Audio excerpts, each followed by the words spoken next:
Et si la clé pour une cybersécurité efficace ne se trouvait pas dans la technologie, mais dans l'humain, êtes-vous prêt à repenser votre rôle dans la protection numérique?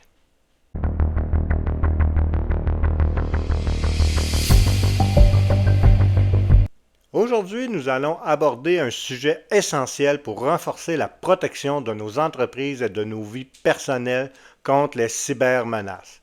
Comment intégrer l'humain à la conception de la cybersécurité?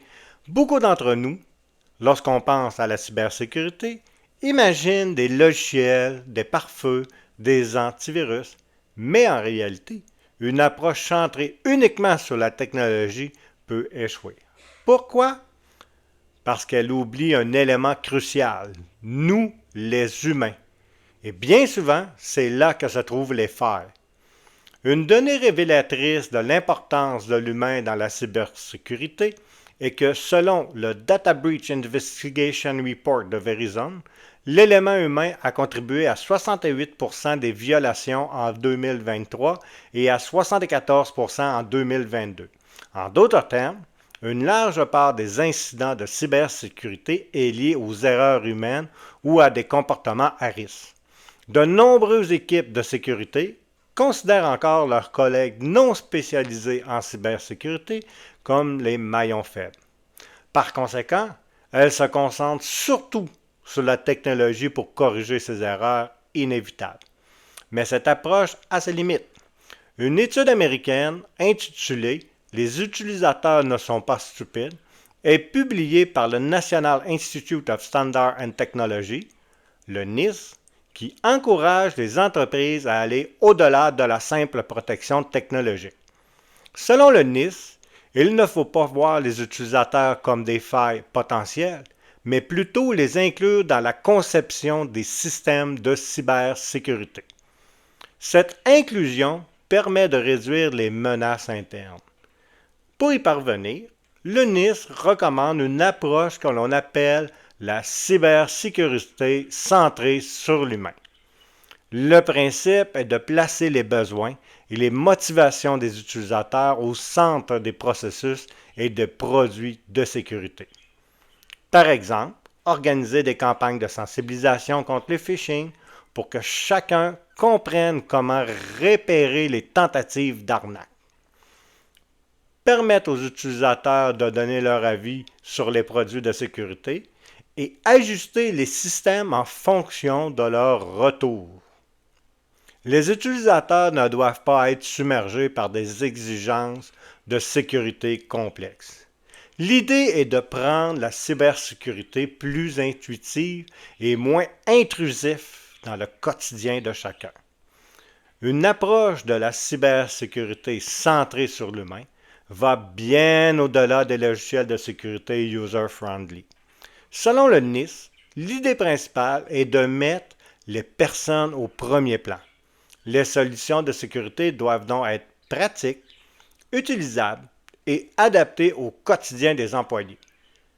Si ce n'est pas le cas, ces derniers risquent de contourner les règles, soit parce qu'elles les ralentissent, soit parce qu'elles sont trop difficiles à suivre. Un exemple qui illustre cette idée est celui qui explique qu'il est crucial d'arrêter simplement de parler aux employés, mais de plutôt parler avec eux pour créer une culture de cybersécurité.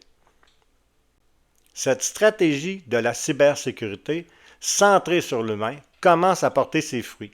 Des entreprises ajoutent désormais des simulations de menaces, de l'automatisation et des analyses pour aider les utilisateurs à faire des choix sécurisés.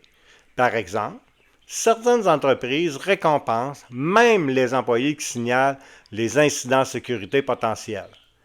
Cela renforce l'engagement des utilisateurs en valorisant leur implication dans la sécurité de l'entreprise.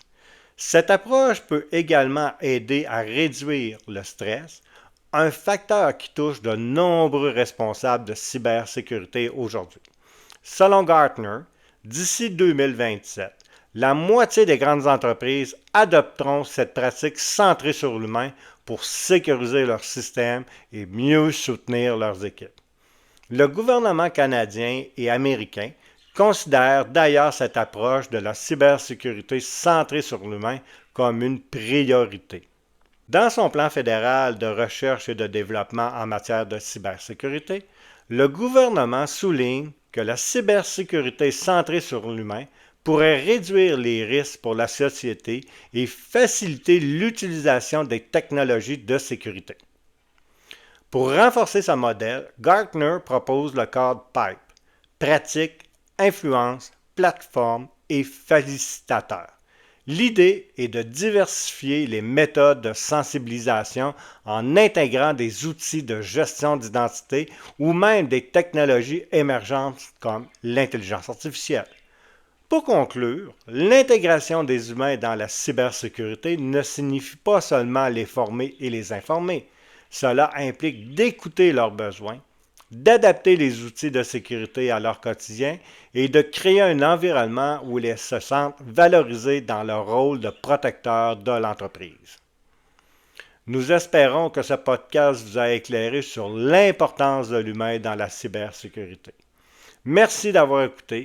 N'hésitez pas à nous suivre pour d'autres épisodes où nous continuerons de décoder les enjeux de la cybersécurité moderne.